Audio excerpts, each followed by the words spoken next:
We're about 2 after 10, so I want to welcome everybody. Hello, welcome to the PA Care Partnership 2020-2021 webinar series. My name is Mark Durgan. I'm the project director for the Pennsylvania Care Partnership. The Pennsylvania Care Partnership is Pennsylvania's statewide system of care grant that is run through the Office of Mental Health and Substance Abuse Services and funded through SAMHSA. This webinar series started in the beginning of December 2020 and will run through the summer of 2021. Right now, most of our webinars will be held on Thursdays, either mornings or afternoons. And please sign up for the email blast, which you'll get information for in the chat and afterwards in our evaluation and survey that we ask that you fill out to keep notified of the upcoming webinars. Today it's my pleasure to welcome our presenters for the day, Christina Paternoster, Project Director, and Peyton Johnson, the Operations and Policy Specialist, both with the PA Parent and Family Alliance located in Allegheny County. Today our moderators are Jamal Ford and Nancy Maxey with the PA Care Partnership. This webinar will be recorded. And for this webinar, all attendees will be on mute and your cameras are not working. So you don't have to worry about turning them off. As you have questions, please enter any questions in the Q&A feature located at the bottom of your screen. Please keep an eye out for our next webinar, which is going to be on January 14th, 2021, starting at 2:30 p.m., titled Ride the Wave with Gab. Gab Vanessa is a comedian, and also we'll be talking about her recovery and resiliency with mental health, bipolar, anxiety, and grief. It's a high energy and going to be a great experience, so we encourage you to attend and sign up, and more information will be passed on soon to you all on that. And so with that, welcome Christina and Peyton. Thank you. Hi everybody. I'm going to turn off my video so it's not distracting for anyone. So hello and thank you to the PA Care Partnership for inviting us here to talk about the services we offer families and the agencies who support them. My name is Christina. My partner for today is Peyton. Peyton will be sharing some of the resources I talk about in the chat, so you may want to take a look at it from time to time. Of course, all the resources we'll be sharing today are available on our website, which is paparentandfamilyalliance.org. We'll put our contact information at the end and also in the chat box. The world has evolved over the past several years to allow organizations to seamlessly provide services both in person and remotely. Because of this, I like to think of our website as the building you would come to visit our organization and find resources, education, and support you need to help your child with either suspected issues or identified social, emotional, behavioral, or mental health challenges. That includes parents supporting their adult children, because we know that our job as parents doesn't stop once they turn 18. So let's take a look at who we are and how we work. I'll start by telling you a little bit about us. The Pennsylvania Parent and Family Alliance is a statewide program of Allegheny Family Network. They've been offering services for over a decade, and we've taken their model and modified it to serve the unique needs of communities across the state. We're staffed by families similar to the families we serve. In addition to our extensive training, we bring our experiences raising children with a variety of mental health diagnoses, including learning disabilities, autism, and substance use disorders to our work. Our team members live in rural and suburban counties across the state. You'll hear us use the word parents and families interchangeably. That's because we understand that every family is unique. This uniqueness includes the person or people who are responsible for leading the family. Sometimes that's a mom and dad, but it can also be an aunt, grandparent, or even a neighbor. We think a parent is a verb, one who parents. If you're that person in a child or adult's life, then we're here to support you. Let's talk a little bit about those social, emotional, behavioral, or mental health challenges that I mentioned. People are often shocked to hear that psychiatric illness starts much earlier than we think. Half of all psychiatric illness occurs before age 14 and 75% by age 24. It's certainly not the fault of parents for not recognizing this. I know in my own case, I was never told the challenges my child was facing would follow them into adulthood. In the beginning, I just thought they were having trouble in school. Then once we finally had a diagnosis, I'd hear people talk about their child growing out of their anxiety, depression, and ADHD. I now know that the symptoms change and my child has learned to manage, but it doesn't go away. It also can take many years to get an accurate diagnosis. And in many counties across our state, just finding a good therapist or child psychiatrist is difficult. As you can see, anxiety, ADHD, disruptive behavior, depression, bipolar disorder, and disordered eating are the most common childhood psychiatric disorders. And many times those problems are severe. When I was raising my own children in rural Pennsylvania, I had to figure everything out on my own. I felt really isolated and alone in trying to navigate if my child had a problem or if I just didn't know what I was doing. Sometimes friends were able to give me advice, but often suggestions like make them earn the things they like or have them start homework as soon as they get home from school just made things worse. This is why I'm very excited that we're able to offer specialized peer support in the form of family support partners. Our family support partners work with parents across the state virtually. There are no eligibility qualifications for our services other than meeting our definition of a parent, which in case you forget, you'll be able to find on our About Us page. Family support partners are those well-trained parents I spoke about a few moments ago. We follow the model, do for, do with, cheer on. That means our FSPs listen to parents' concerns and help them with what they want to work on or learn about. We can help them get their thoughts together, format a plan, and then support them along the way by providing connection to resources, education, or even lending a supportive ear when they have a hard day, or help them craft the words for a hard conversation. This can be very useful for parents who find their children on waiting lists for necessary services. And we encourage our system partners to recommend our services to the parents they serve. To reach our family support partners, you can visit our Be Supported page and either book a time to talk, send us an email, or give us a call. We understand that families have busy schedules, so we try to make things as easy as possible. We can work with your schedule and be available in the evenings and on the weekends. One of the things that families tell us is that it's hard to find the services that their children need. If you'd like to work with an FSP, they can give you some ideas on where to look for a psychiatrist or a therapist in your area. But we get that sometimes parents would rather search on their own. That's perfectly fine. On our Find a Provider page, you can look up providers by the services they offer or the county they work in. If you're a provider or a parent who's been around for a while, please use our Suggest a Resource button to either add your agency or suggest one that you've found useful.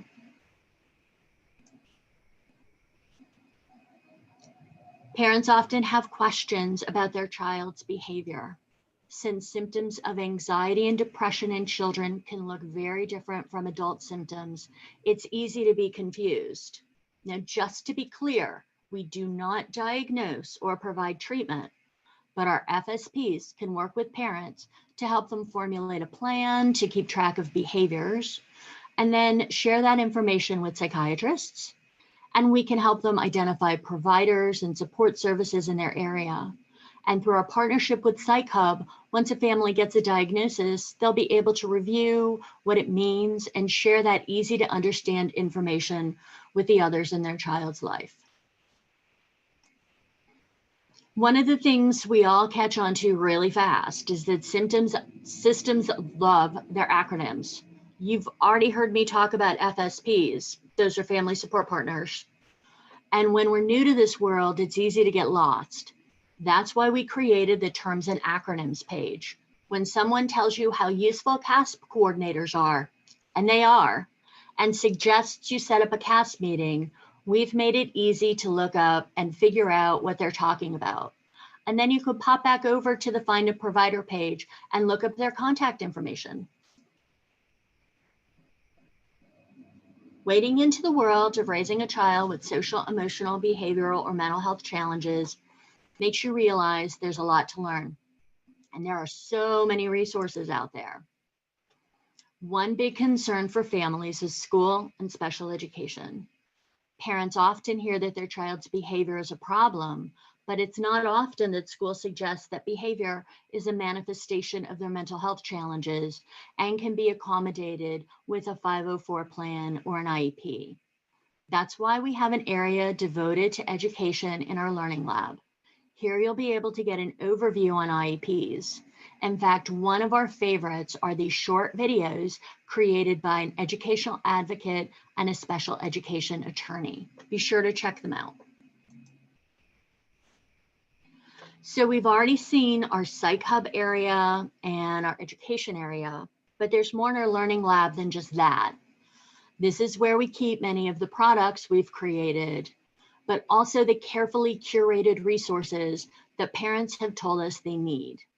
Here, you can find information for dads, grand families, military families, those in the LGBTQIA community, and much more.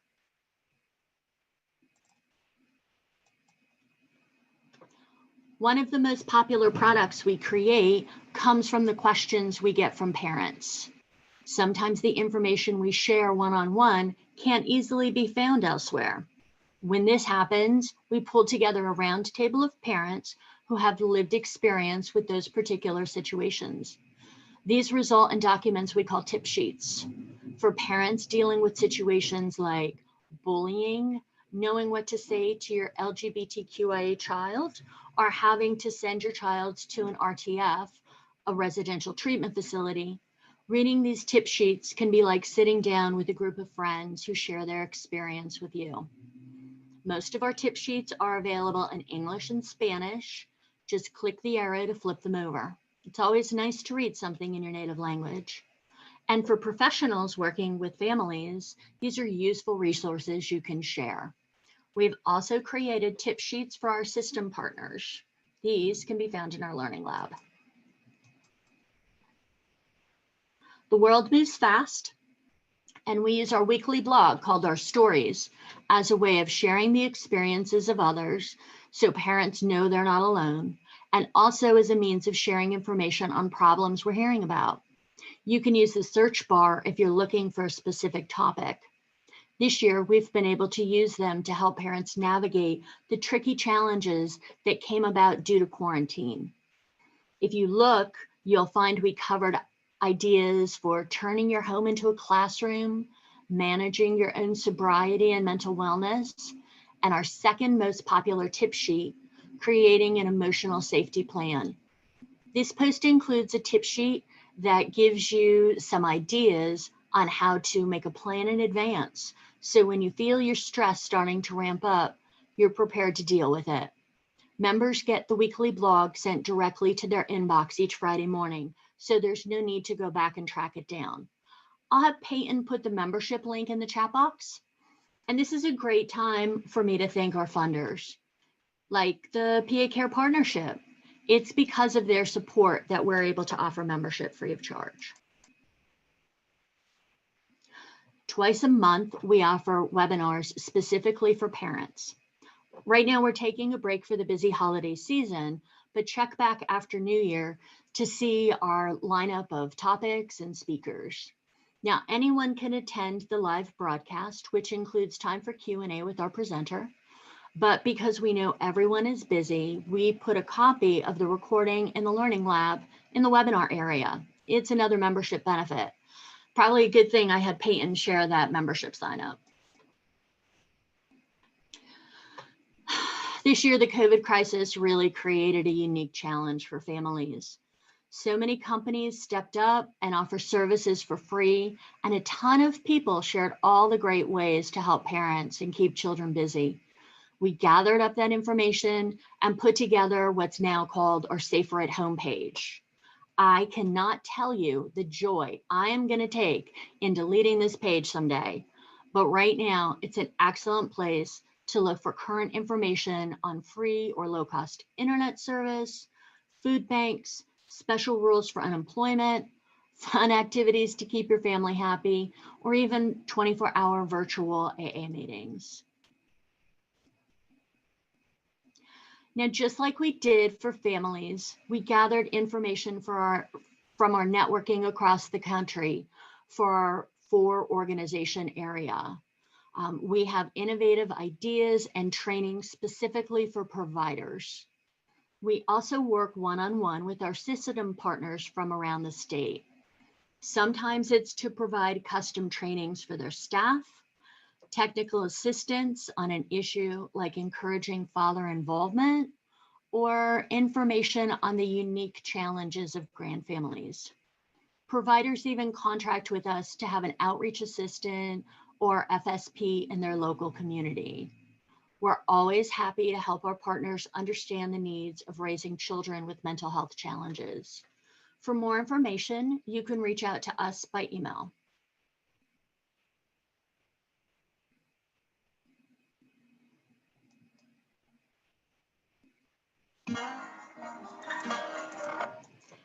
And finally, you can find us on all the main social media platforms, including TikTok and YouTube. We like to share fun or inspirational information, especially tips to make your life a little easier. This is one of my favorite short videos we've created. It's never too early and you're never too old to start the day off on the right foot. So here's the Rainbow Meditation Guide.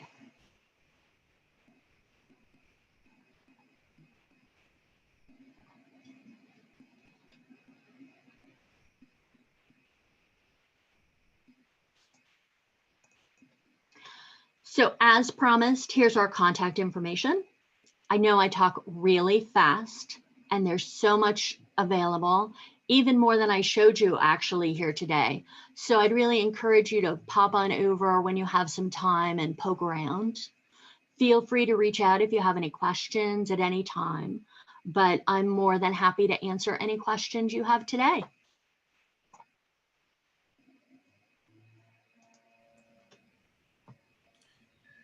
Thank you for that presentation, Christina.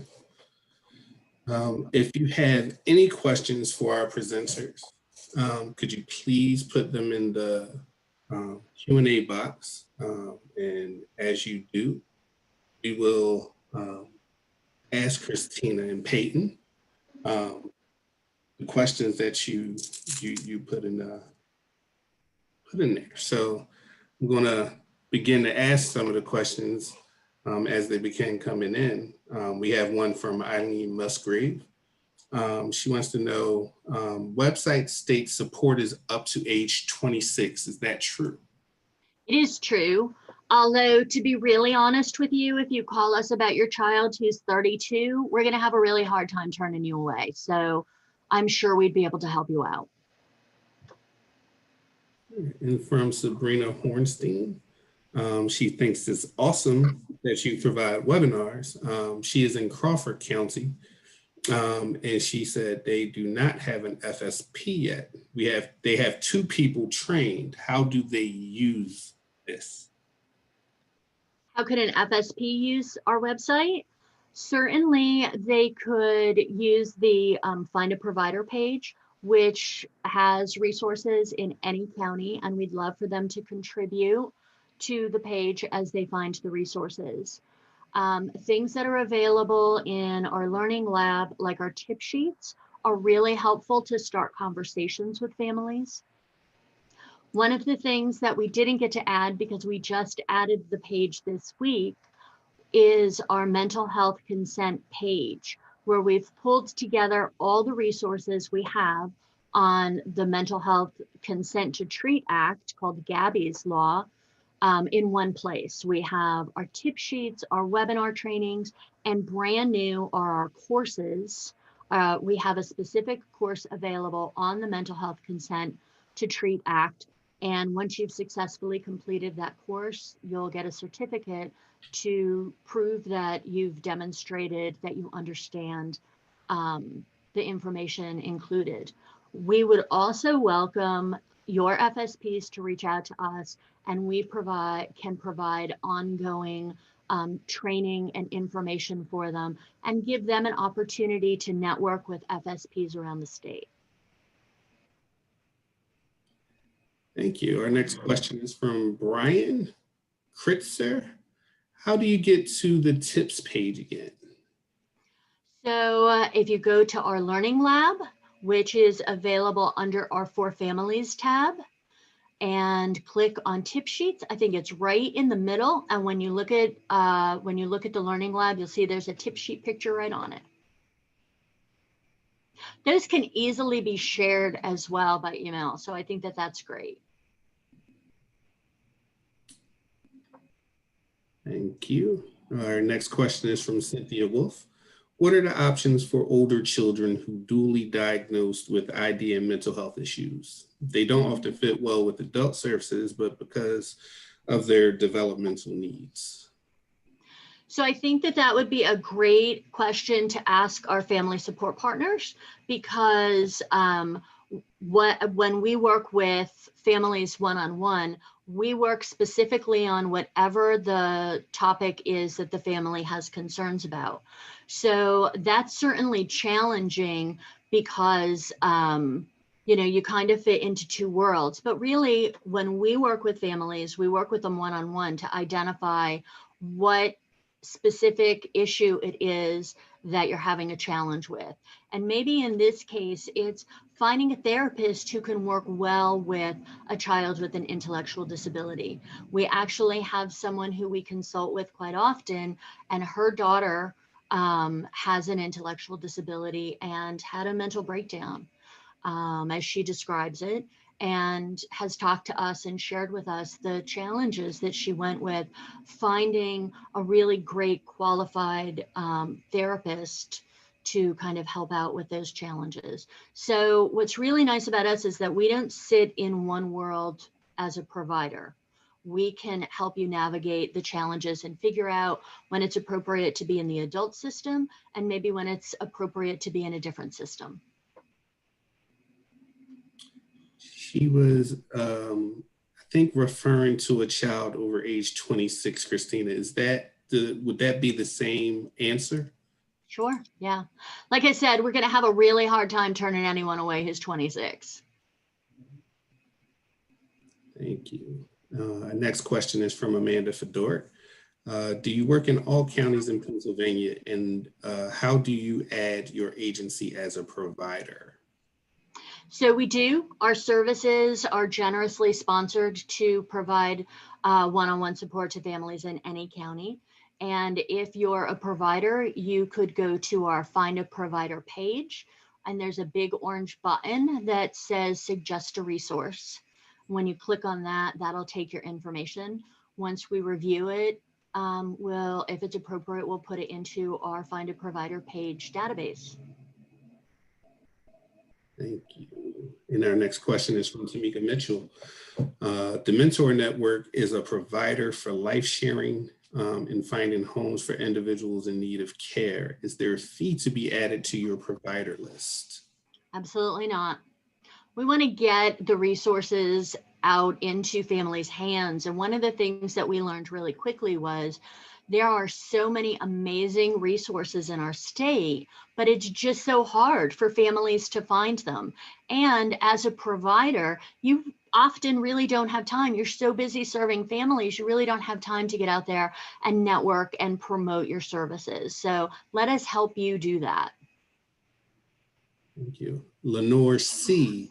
asks, she says she appreciates the fact that you recognize parenting is a lifespan journey. So many times the transition into adult services, family support ends. Do FSPs continue to support families when their children are adults? Mental health navigation support continues to be a need no matter how old our children are. That's exactly why we're here. We're here to provide those support services to parents once their child turns 18 or 21 and maybe other people can't do that. And that's really because we know, as we saw from the statistics, children could have their mental health challenges start, into their early 20s, when you've already kind of aged out of that supportive system. And often the system there's cracks in the system. There's some challenges that families have. And it's usually the family, or there's cracks for the adult child who has mental health challenges. And usually it's families who are there to help pick up those pieces and kind of bridge that gap. While your adult child is waiting to get on a list for housing or waiting to get into some kind of treatment program, usually it's mom or dad or the family of choice that's there, kind of giving them a place to stay, making sure they have food at their apartment. So we want to make sure that parents continue to have that support. Sometimes it's just talking to another parent who really understands how challenging it can be. And sometimes it's talking to somebody who can kind of give you an idea of where to get started looking for some of those services for your adult child.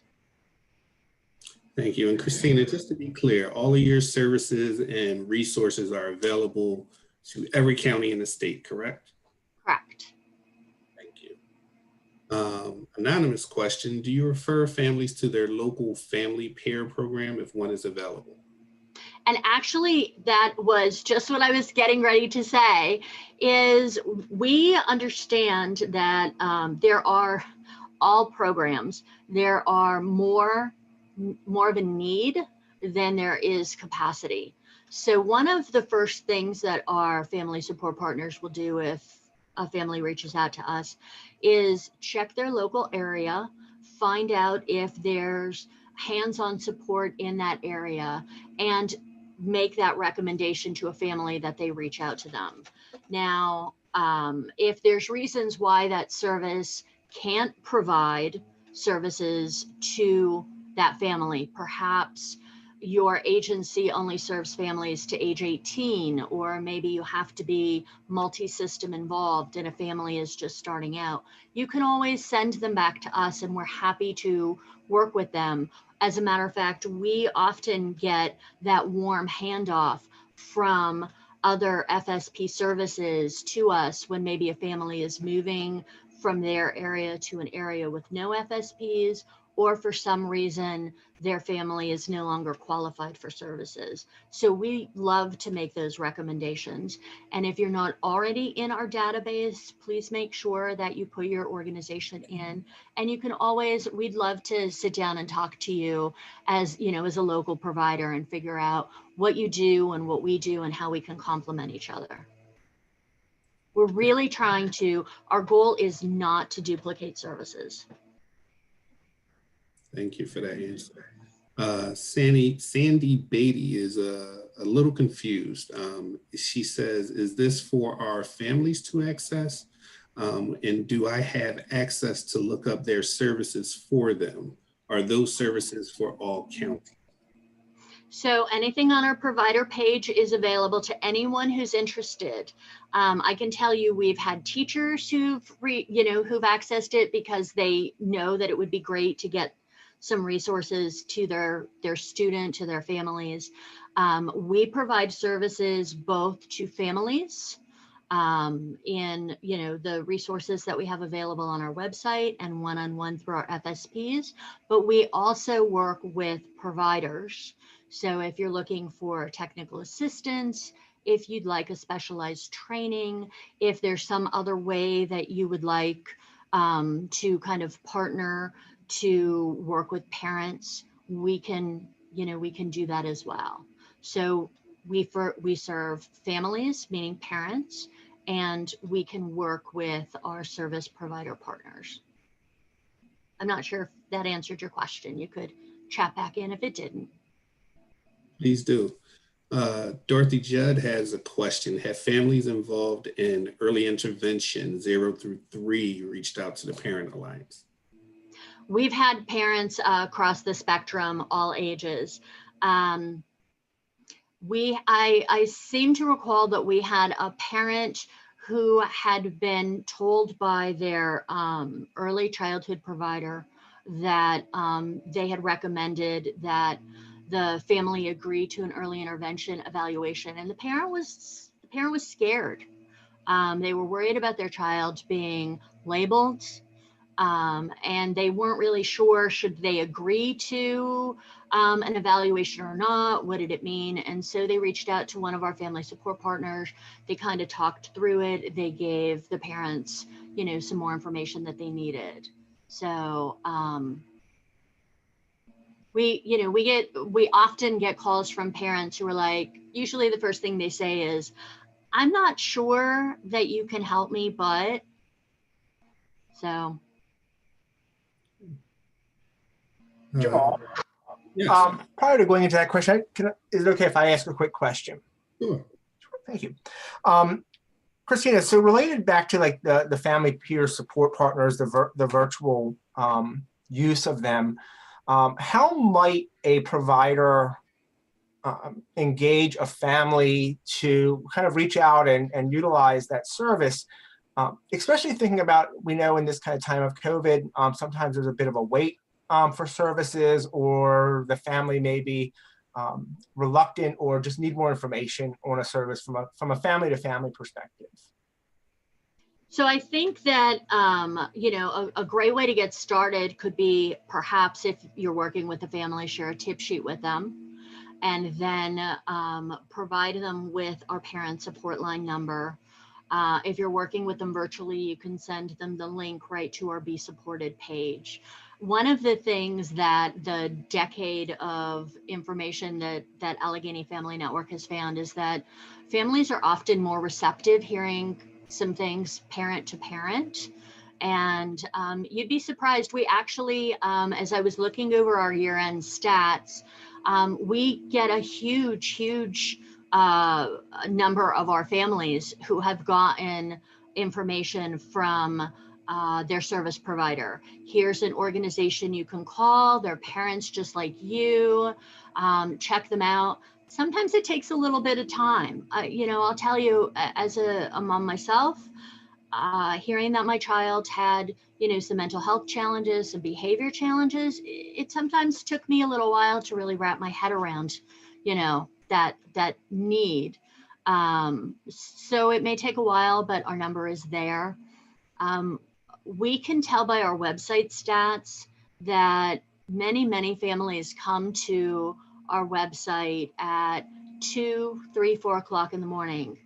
And as a mom, I understand, you're laying in bed, maybe you're upset, can't sleep. On our Be Supported page, you can go right ahead and select a time to talk right then. So hopefully you could, look on the site, pick a time to talk at 10 in the morning, and maybe go back and get some sleep. But I would recommend that if a provider thinks that a family could benefit from our services, that they would provide them with our parent support number or the link on our website so that they could reach us by email or book a time to talk. Thank you. Thank you. And Deborah Louie has a question. How exactly do you link a parent with an FSP? How do we? Yes. Just through our internal process that we have of, our staff members and, matching staff up to a parent, according to availability. There have been a few times where people have reached out and asked for a particular family support partner because they've heard a presentation that they've done. Sometimes when we initially talk with a family, we'll find out that their experience match one of our family support partners, and we'll match those together. Thank you. We have an anonymous attendee asking a question, and they said, are there FSPs who are Spanish speaking? Unfortunately, right now, we do not have Spanish speaking FSPs. And I think that while of course we can do translation services. There's a difference between being a native Spanish speaker and having those experiences and working with the family. Now, if we don't provide a service, like we may not have an FSP with that particular background, we would certainly reach out across the state to see if there's a program that does have a native Spanish speaking FSP that we could make that connection to. And of course, if the family qualifies for their services. Thank you.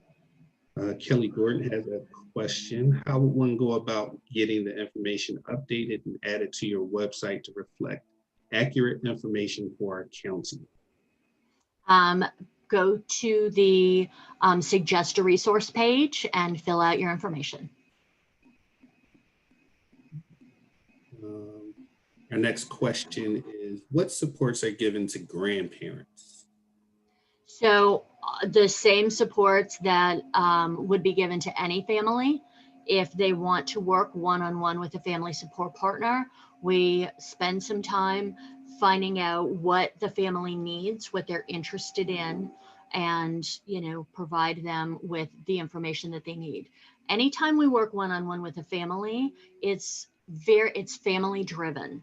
It's based on family's needs and interests. So all of that is one-on-one, it's all very customized. And of course, we do have an area on the website that has some information available for grandparents. Cool, thank you. Tasha Carter has a question. I assist individuals with disabilities find employment from 14 and older. We work with the Philadelphia School District, parents, etc. Would you be able to present this webinar to my coworkers after the holidays? Sure, we'd love to. I can tell you that Philadelphia has a very robust family support partner program.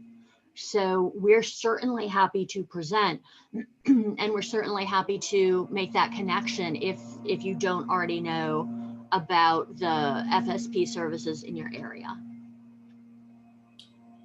Thank you. And we have another question. As a family peer provider agency, are you open to assist or mentor other family peer provider programs with ideas of how to outreach to other community providers who are not familiar with the idea of family peer, and how can it be helpful? We've tried many ways, and it's always been a small struggle to really get buy-in from community providers, even though we have great funders who believe in what we do. Yeah, that can be difficult, and that's why we're so excited that we're under the umbrella of Allegheny Family Network. They've been around for 10 years. And we're very happy. By all means, reach out to us by email and we'll spend some time sitting down, talking to you, helping you customize your message that you reach out to providers in your area with. We haven't really run up against it. And I really think that I'm going to do a shout out to Mark. Don't let it go to your head, but Mark is a real champion for us and really kind of make sure that we have that opening to talk to providers. He's always really like the first one to say, hey, have you heard of the FSPs? Have you heard of the Parent Alliance? They can really be helpful. But I know that sometimes system partners are a little worried about letting families in. So we do have that experience that we can pull from. Allegheny Family Network over the years has mentored and helped many programs across the state and also across the country. So this is something that we've done for a while. So please email us. We'll be happy to, connect. And again, anytime we work with anyone, it's driven by the organization we work with. We're just here to be helpful. We don't come in with an agenda and say it has to be done in a particular way. Thank you. Tasha, in reference to the presentation being presented a couple of questions ago, would like to know how she should follow up to schedule. Peyton probably put our information in the chat. So you could reach out to us at contact@paparentandfamilyalliance.org, and we'll make sure we get back to you. Thank you. And Aaron put in a FYI and said Chester County Life does have a Spanish-speaking FSP in Chester County, PA. There we go. Networking, I love it. And I'll tell you, Chester County Life, they're amazing partners with us. We work together, we work together quite often with their administrator, and certainly one of our favorite programs. So hi, thanks for jumping in. Parent program in Berks County also has a bilingual staff, just to get that out there. And if you all would do us a favor and make sure that you're in the Find a Provider page with that particular information. And this is, I mean, really our goal was to create a page that anybody can use anytime to find those resources that they need. Christina, we have a question here asking about when someone reaches out to you for assistance, they're concerned that you automatically or might be obligated at some time to report them to CPS. And so they're concerned about reaching out to you. So certainly, as all social service providers, we are mandated reporters. What I can tell you is that our policy, and certainly again, AFN has been around doing this for 10 years. In the very rare cases when we have had to make a child line report, we've talked to the family, explained to the family, and usually do that together, both with us as provider and the parent themselves. We work together, we make that call, and we certainly support families, during their time dealing with their involvement in the system, if that's necessary. But I think that we follow the same rules that any service provider follows. So it's not anything that we do lightly. We do not judge families, but there are specific reporting guidelines that we have to follow. Thank you for that. Christina, how should providers refer families? So I would just recommend that they give them our parent support line number, or if they're working with them virtually, send them the link to the Be Supported page. And then they could email us, they could schedule a time to call or schedule a time to talk, or they can make the call. Usually by the time I get around to doing things, it's like, I realize I need to make a call at like 10:05. So we try and make sure that we have a variety of ways for families to reach out to us. But I would suggest that it's either give them our parent support line number or make that connection via email. Thank you. Dorothy Jed has a question: how to reach FSPs in Philadelphia? Do you know? I would recommend that you check out our Find a Provider page. And if you can't connect with them, send us an email and we'll get you that information. Thank you. So that's the end of all of the questions in the Q&A. So Christina, can you tell us what do you have planned next? It's always an adventure. We are so excited to have some time over the holidays to finish up our Spanish page. We have translated many of our blogs into Spanish and many of our tip sheets into Spanish. So we want to gather them all into one place so it's easily found. We're going to do that in January. Right now, our website is available based on the browser language that you choose in 5 or 6 languages. So we're going to work on adding more languages to that. Also, for the benefit of our members, we're really excited that we're putting together more courses that are similar, but maybe more fun to the mental health consent course that we have available. So these are courses that are going to be available on topics like negotiating, because we know we have to negotiate with tons of people, schools and IEPs, just as a thought. Tips on communicating, tips on having some work-life balance, so many things. But I would recommend that you pop over. I had talked about how we put together a one-page, all of our information pulled together on the Mental Health Consent to Treat Act. I'd recommend you kind of hop on over there and sign up for our mental health consent to treat course. We're thinking it should take you probably about 30 minutes to complete, but really good information. And that'll kind of give you an idea of some of the other courses we're putting together for parents. Like I said, those are probably more fun courses. And certainly, like I mentioned, every other week we do webinars specifically for parents. So we're excited about unveiling those in January. Cool. Just as a FYI, Melissa Watson says that PA Parent and Family Alliance is 100% confidential, and we follow all the HIPAA rules. Thanks, Melissa. We have a great team. Great team. Yes, you do. You do. You truly do. Thank you for answering all of those questions, Christina. If anyone else has any questions for Christina afterwards, you can contact them through their webpage, and I will turn it back over to Mark.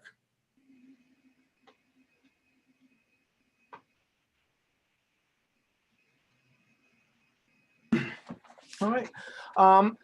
So thank you all for attending. And thank you especially for Christina and Peyton for sharing all that valuable information and really kind of sharing all of the work that the PA Parent and Family Alliance is doing for all families across Pennsylvania. And with that, I just want to thank everybody for attending. We will have certificates for all those that attended. We'll be emailing them out to everybody in the next probably 5 business days once we can get all the verifications done. And again, I just put in chat, if you wanted to sign up for the email list, I just put a bit.ly in there that you can sign up real quickly. And then if you don't mind, after the webinar, you should have a pop-up screen to complete the survey for us. And if not, you'll be getting an email tomorrow from No Reply Zoom to have the opportunity to fill out the evaluation.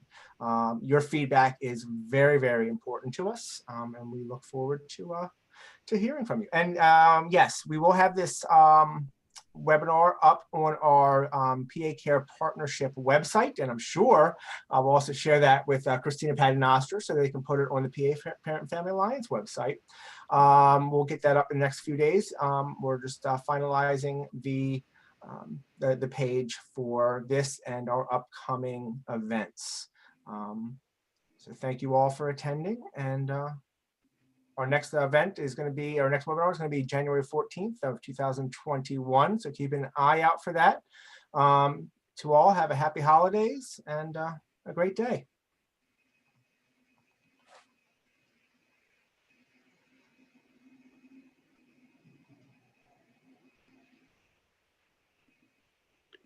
Christine, I have a question for you out the door from Lisa Sam.